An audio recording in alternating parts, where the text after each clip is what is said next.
Saudara, lokasi penembakan Yosua di kawasan Duren 3 menjadi salah satu tujuan pemeriksaan oleh Hakim Persidangan Pembunuhan Berencana Brigadir Joshua. Jurnalis Kompas TV Niputu Trisnanda dapat kesempatan untuk melihat langsung bagaimana proses pemeriksaan ini digelar di Duren 3 kemarin.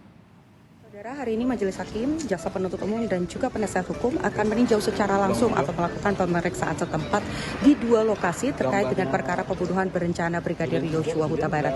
Yang pertama adalah di Saguling, yang kedua adalah rumah dinas Ferdy Sambo yang ada di kawasan Duren 3. Dan saya saat ini sudah berada tepat di depan lokasi yang nantinya akan ditinjau oleh Majelis Hakim, dan kami, jurnalis Kompas TV yang ada di lapangan, akan mencoba untuk masuk ke dalam dan juga memperhatikan mekanismenya seperti apa dan nanti apa yang akan dilakukan.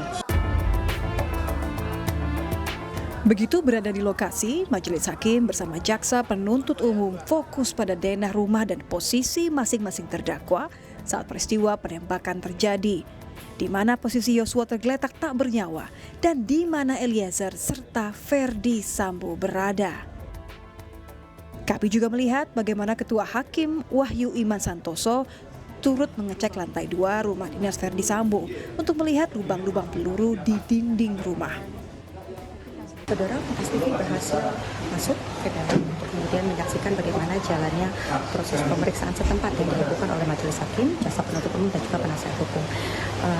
Bisa Anda saksikan bagaimana kemudian Majelis Hakim, khususnya Ketua Hakim Wahyu Iman Santoso ini tengah memeriksa bagaimana kemudian kesamaan antara kesaksian dan juga alat bukti yang dimiliki untuk kemudian dilihat kondisinya secara real di lokasi.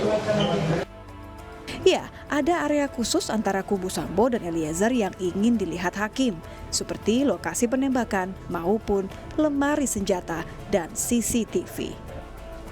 Niputu Trisnanda, Kompas TV, Jakarta.